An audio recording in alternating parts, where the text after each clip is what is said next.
লাখো শহীদের তাজা রক্তের সমুদ্র পেরিয়ে জন্ম নিয়েছিল একটি দেশ, বাংলাদেশ। সেই মহান স্বাধীনতা ছিল এক প্রতিশ্রুতি, একটি নতুন দিনের, একটি গণতান্ত্রিক রাষ্ট্র। কিন্তু ইতিহাসের পথে পথে সেই প্রতিশ্রুতি বহুবার পিছলে গিয়েছে। রাজনীতি পথ হারিয়েছে, জনতার স্বপ্ন ভেঙেছে।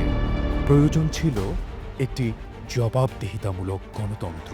এই জবাবদিহিতামূলক গণতন্ত্রের আদর্শেই জন্মেছে জাতীয়তাবাদী গণতান্ত্রিক আন্দোলন NDM। একটি নতুন শপথ নিয়ে, একটি নতুন ভোরের প্রত্যয়ে।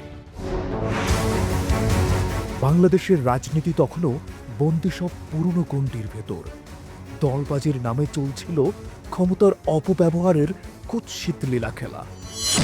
ঠিক সেই সময় আবির্ভাব ঘটে এক স্বপ্নদ্রষ্টার।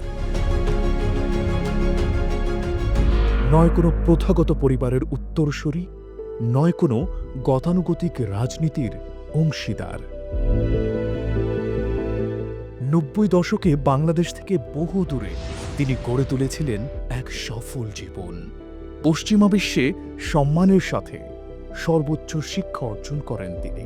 পাশাপাশি একাডেমিক জগতে প্রতিষ্ঠিত করেন নিজের এক আলাদা পরিচয়। চাইলেই থেকে যেতে পারতেন সেখানে, একটি নিরাপদ, প্রতিষ্ঠিত ও আরামদায়ক জীবনে। কিন্তু না, বাংলার মাটিই ছিল তার অস্তিত্বের শিকড়। দেশের মানুষের চোখেই দেখতে পেতেন নিজের ভবিষ্যৎ। তিনি ফিরেছিলেন জীবনের নিরাপত্তাকে পিছনে ফেলে, একটি অনিশ্চিত কিন্তু অভূতপূর্ব দেশপ্রেমের পথে হাঁটার সংকল্প নিয়ে। চেয়েছিলেন দেশ ও জনগণের পাশে দাঁড়াতে। সেই প্রচেষ্টার ধারায় একসময় নেতৃত্বের আসনে আসীন হন জাতীয় পার্টি নামক একটি রাজনৈতিক দলে।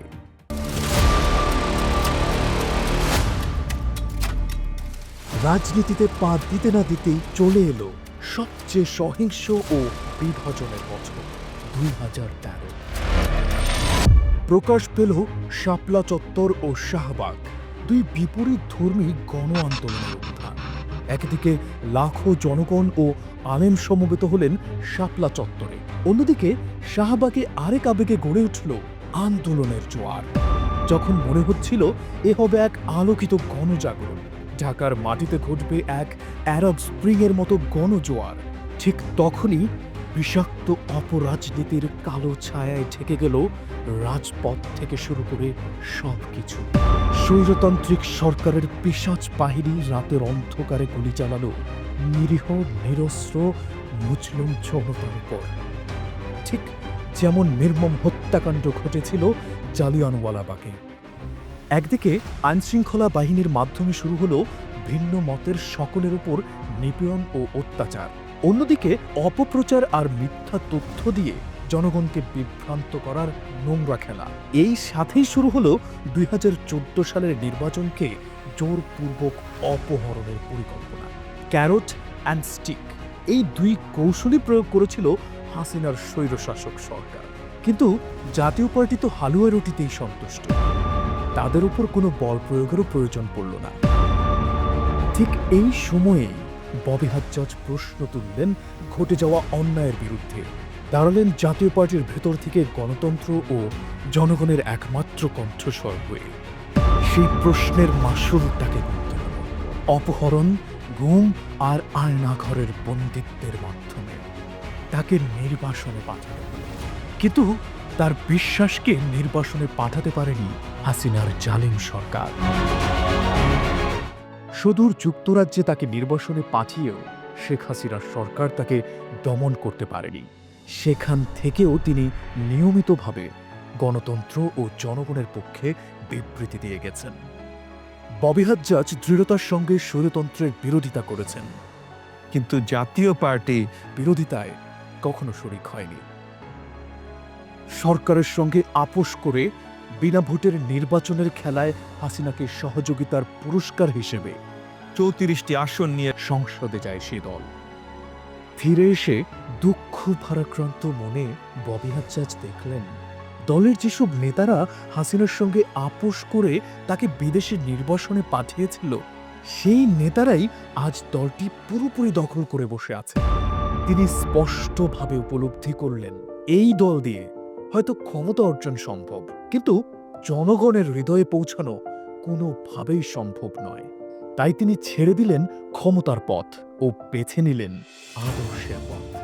একাই রাজপথে নামার সিদ্ধান্ত নিলেন। শহর থেকে গ্রাম, জনগণের কথা শুনতে, মানুষের বাস্তবতা বুঝতে হেঁটেছেন মাইলের পর মাইল।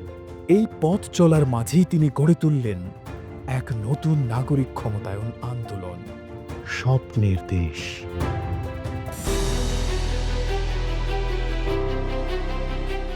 ২০০-র অধিক উপজেলা, শত শত ইউনিয়ন ও পৌরসভা পায়ে হেঁটে, গাড়িতে, নদীপথে ভ্রমণ করে লাখো মানুষের দুয়ারে পৌঁছে তাদের হৃদয়ে ঠাঁই নিয়ে, তাদের ভালোবাসা নিয়ে যখন স্বপ্নের দেশ এগিয়ে যেতে থাকে, তখন আবার সেই স্বপ্নের আলো উজ্জ্বল হয়ে ঝলমল করে ওঠে।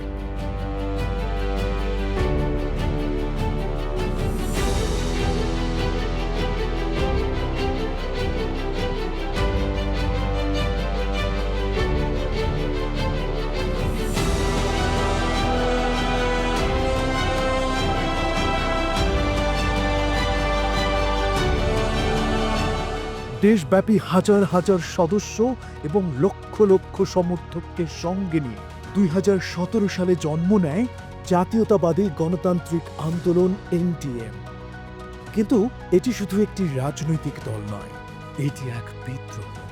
বাংলাদেশের সত্যিকারের আত্মত্যাগকে সম্মান জানিয়ে একটি নতুন ভবিষ্যতের আহ্বান।